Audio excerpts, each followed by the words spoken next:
Yeah, guys, thanks for being here, and gals, hope you had as much fun this weekend as we did. It was good to see our team put together a full football game. They worked extremely hard over the bye week, found some answers to some questions that we had, good physical, tough practice, and it showed on Saturday.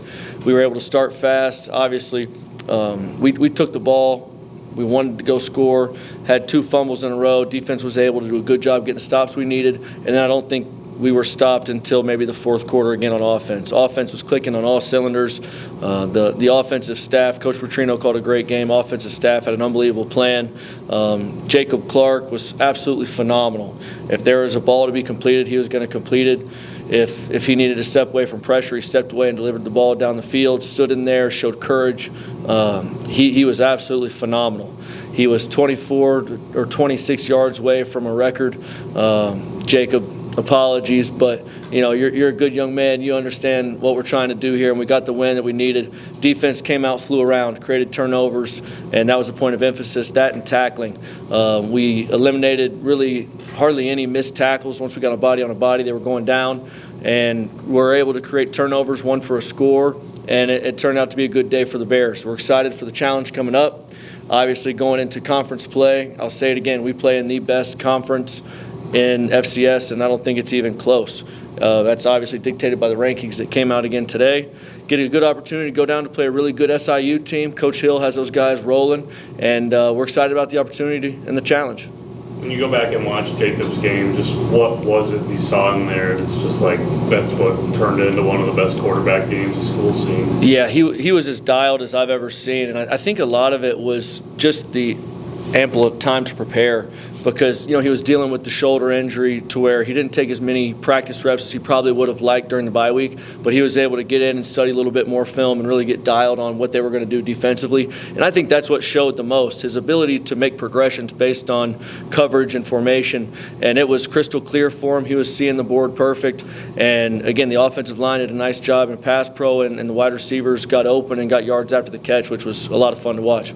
It's the most yards MSU's ever had offensively against a scholarship D1 team. Just as far as you see 3 games in, Nick Petrino calling that offense and making it his, just what's kind of clicking with the offense to where it's able to have that kind of historic day? He's dialing it up, and they believe in Coach Petrino and the way he calls the game. He's aggressive, and I love that. I think our players have really fed off his aggressiveness and his ability to call games and take shots in a timely manner.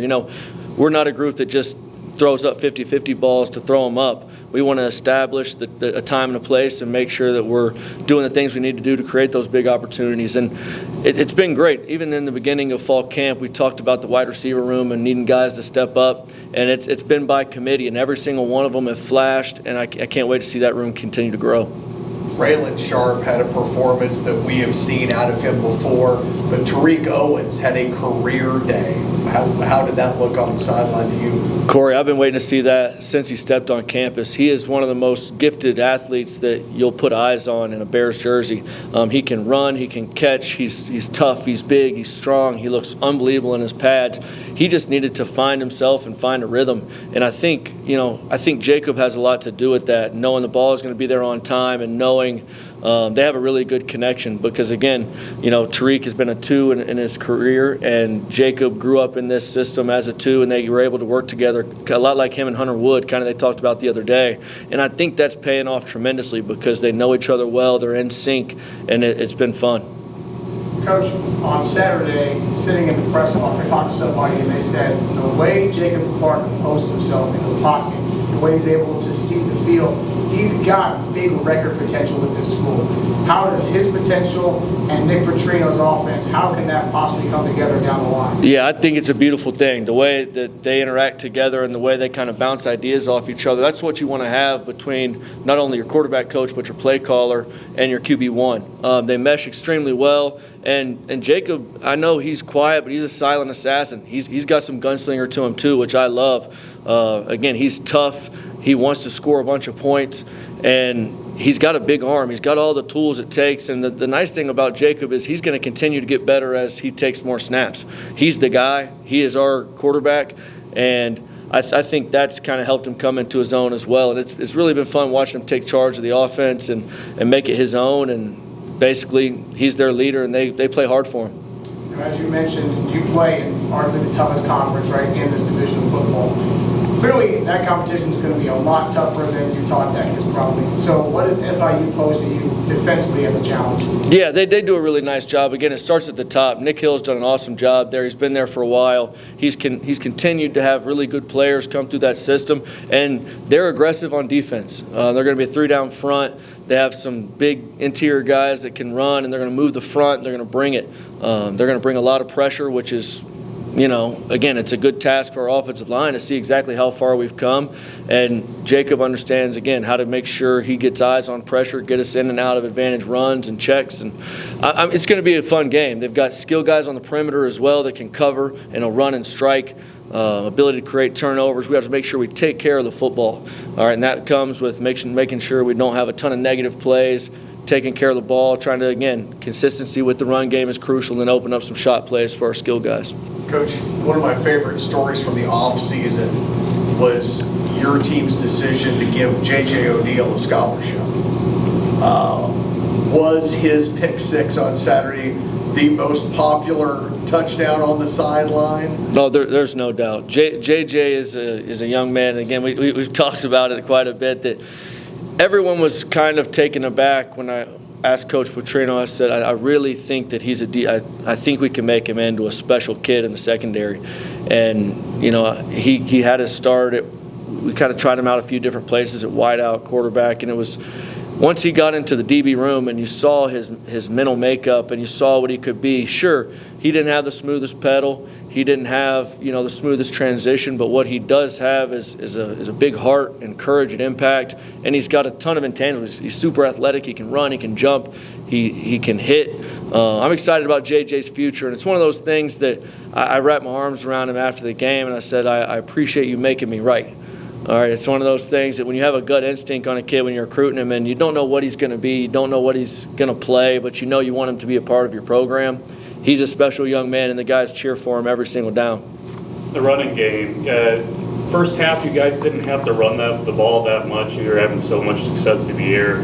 13 times, 53 yards. You guys were able to break a few big ones there in that second half. Just how did you assess that from the first game, from this previous game, and what's going to have to change going into the second game when it seems like that's going to have to be a little more established early on against a tougher opponent? Definitely. I think we did a nice job of simplifying our run game. I think we had quite a bit in the first 2 weeks, and we dialed it back to where the offensive line and the running backs truly understood the scheme of what we're trying to get done, as well as every single front and pressure you're going to see versus that and then go attack it. We have a stable full of backs. Everybody looks at Jacardier Wright and they see his physical presence, and obviously he's RB1. He's the man with the ball in his hand. You saw him break some tackles and do some things that are really, really special. And then you got Jaden Becks, you got Selden Manning that can carry the load as well, and then even Ramon Green got some carries. So we got to get those guys rolling early. We got to do a good job, again, attacking their pressures and making sure that we can take advantage of some of those creases here and there, because they are going to be aggressive. They're going to come at you, and then do a really good job on defense. About stopping the run. They didn't run the ball on you that much there in the first quarter, 3 times, 10 times in the second quarter. Didn't seem like that was something that they were too focused on doing, but it seems like SIU is a team that's going to try to go take advantage of maybe what was not working in the first couple of weeks. Just how confident are you that that's going to be shored up? Yeah, absolutely. I mean, they should, based on, again, what our film shows, you should try to establish the run game. We got to stop the run. Everything in this conference stops with stopping the run on defense. We got to make sure this week we get the right looks, get a great look from the scout team, because, again, we can't let them get chunk yardage on the ground and in the air. They have a great quarterback. Baker does an awesome job with his arm. He's put up crazy numbers throughout his career there. But again, it starts with stopping the run and being tough and physical at the point of attack. Caden Weeks come back this week? I hope so. He might be clubbed up, but I think he's going to be back in the lineup. So we'll at least get to have a look at him. Obviously, with his hand injury, you saw him walking around on the sideline. It's kind of a hard cast. We're going to try to I had a similar injury. I'd like to have him be able to use his fingers, but I don't know. He might be in a big ball fist. But, yeah, he's going to come back and try to get some reps. Where are you seeing him projecting on defense? I like him at D-end. I think he does a nice job there. And then one thing you saw a little bit last week is we brought in some sub packages on third down and second and longs to kind of create some mismatches inside. So what we've kind of done is been able to move pieces around to create advantage one-on-ones depending on who we're playing. So I think he'll be a defensive end first or second down, and then possibly move him around to the interior on third downs, fourth downs to create some advantage one-on-ones. This quarterback for SIU, I feel like he's been there every single time you've played against him. Just one of the best, arguably the best quarterback in the conference. Just what challenges does he continue to present? Yeah, I'm with you, Wyatt. I'm ready for him to move on and try to work on his NFL career or play somewhere else. He is a really good player. He's smart. He's savvy. He avoids pressure. He doesn't take very many sacks. When you watch the games that he's played, the game against SEMO and Austin Peay, he was running around and dicing people up. On the last play to win it versus SEMO, it looked like he went right, went left, dropped back even more, and then threw an absolute seed right in the back of the end zone for a touchdown to seal the deal there. He's extremely talented. He's smart. We have to do a good job of affecting him. I always say that. I feel like I say that every time I'm up here because it's the truth. If you can affect their best player, who's their quarterback, you have a chance to win the game. I'm looking at Caleb Blake, just what he was able to do the other day. He had the deflection that's turned into the pick six. He has a pick of his own, had another pass breakup, believe his first start. So just being able to step in there when you guys needed some turnovers, and you got them. Yeah, that's another full circle moment. I've known Caleb for like 8 years. I mean, I've known him for a long, long time, and he's always had so much talent and potential. He's finally becoming his own man and growing into his athleticism and kind of who he is as a player, and it's been fun to watch. I actually told him last Wednesday, I looked after his Wednesday practice, I said, Caleb, this is going to be your best game in college. I said, write it down. We'll talk about it after the game. Sure enough, he's player of the week. He had a good week. We spoke it into existence. He's a fun young man to be around. He plays the game the right way. He's tough. He's hard-nosed. He's smart. He understands the game. He can flat fly. So I'm excited to see where he goes from here, and hopefully he can continue to get better as we go. What's the chess match like for you? Right? You were a coordinator for this team for 3 years, but now you're the head coach. You got a scheme for everything against every opponent. So what's that like for you now? Yeah, it's certainly different having to have the full view of things, but I think that's the beauty of having a great staff that you trust. You can't do it all yourself, nor would you want to when you have, minds on the offense that you trust and believe in to be able to put together a good game plan. And I feel really good about how we've been on game day. I think the communication's been great. I think the decisions have been on point. And we really do a good job trusting each other to do our jobs. Then when it's time to make a group decision, we make those decisions and move forward. I think that's been one of the best things since, the regime change is just the fact that we're all in it together and we're all going in the same direction. We respect each other, and it's a healthy work environment. And I know I'm kind of looking down the road, but obviously the environment you had on Saturday is probably something you want to replicate and obviously increase when in 2 weeks when you play North Dakota State. Why is the home environment something you want to put a stamp on early in your tenure? Yeah, it was special. I mean, even starting with Bear Walk 2 hours before the game, the students were out. They were crazy. So hats off to the Missouri State students and the people in the community and whoever far and wide, whoever came and watched the game. You were loud, you were heard. Bring someone else. That's what I'll ask. All we can control as a football team is the product we put out there.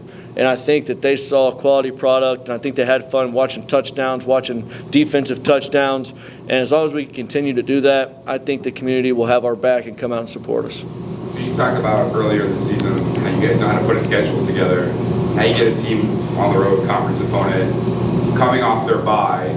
Last time they played, beating a ranked opponent, they're 3-0. How has these tough games maybe changed the way your players approach each game? What have you seen? Yeah, I think, again, the 0-2 start is tough, and it's hard on everybody. No one wants to start 0-2, but I think we grew tremendously as a group. I think that we understand that you have to show up every single day to be ready to work and be ready to prepare and be willing to play 4 full quarters. And our schedule does nothing but get harder, in my opinion. You look at Kansas, UT Martin, Utah Tech, and then now it's just a grinder from here on out. SIU, North Dakota State, again, both in the top 15, maybe, I think. Top 10, but it's good for our guys. You know, if you want to be the best and you think you're a pretty good team, go play the other good teams in the country. You know, a lot of conferences can't say that in their interconference schedule. If we make a run and we play well and beat a few of these teams in our conference, you have a much better shot at a playoff appearance. But it starts with one game at a time. It's SIU all day, all week. The guys are fired up. We talked about living in the moment. Again, we have a ton of things going on, and I'm going to say it every single time I'm up here. I don't really care if you get tired of it, but support Connor Lair any way you can. He's always in our minds and hearts, and I got to talk to him after the game, and it was a pretty special conversation. He's a special person, and it makes you take the moment at a time. The only time you're guaranteed is the moment we're in right now. So when we go back and game plan, the staff sure as hell better be working hard on that moment, on that game plan. Tuesday practice, live in the moment. Take every step at a time, and just like last week, you never know what can happen. How is Connor doing? Oh, go ahead. How is Connor doing? He's doing all right. He started his treatment down in Memphis. I think he's got some heavy things going on, and obviously mentally that had to be tough for him. He's a competitor. I don't know. Again, I hope you all can eventually all meet him personally. There's no one that wants to win more than Connor. There's no one that wants to be out there fighting with his brothers more than Connor. Again, he's a guy that I don't really care how many I'm against. If we're in a back alley and you need somebody to have your back, I'd call C. Lair and be like, hey, man, it's time to roll, and he'd have your back. He's just that type of person, and he brings that type of energy. I think that gave us a boost as well. So, Connor, if you're watching, I appreciate you, man. I know you're fired up and everything for kickoff and getting down there and everything, but for that pregame handshake, just how excited do you get for that? And that makes its return this week. Yeah, you know, it's an honor to be in this conference, and it's an honor to be able to go out and shake the hands of our opponents before we go to battle. You know, love Patty. She does an awesome job with the league. She is phenomenal. She was actually here. We met a few days ago. She has to run the best league in FCS, so she does a great job of it. Whatever she wants to do pregame, we'll be right there to shake as many hands as she wants. Coach, you obviously don't step in your shoes unless you want to embrace the challenge, right? Some people might be scared of playing SIU, North Dakota State, some great teams. Why do you seem to want to just run through a brick wall and face them whenever and wherever they want to beat you? Yeah, that's the attitude you have to have in life. You know, the next opponent, the next, you know, issue you have that comes up, you know, you can't flinch. You can't sit there and be a sometimes guy. We preach in our, you know, in the locker room all the time, consistency. And it's competitive greatness. You've heard Michael Jordan, Kobe Bryant, all of those guys talk about it. Competitive greatness is not being at your best when you're expected to win and you're expected to blow a team out. Competitive greatness is when you're needed most. Those hard games on the road, the Valley games at home, the games that, you know, you're a pretty high point underdog. Who are you then when all you have is your own team and your teammates and you're ready to go play hard? And I think that's what's the most exciting. Don't get me wrong, I love winning by 60, but I don't care if it's 1 point or 60 points. As long as we fight hard and to try to get a W, that's what we do here.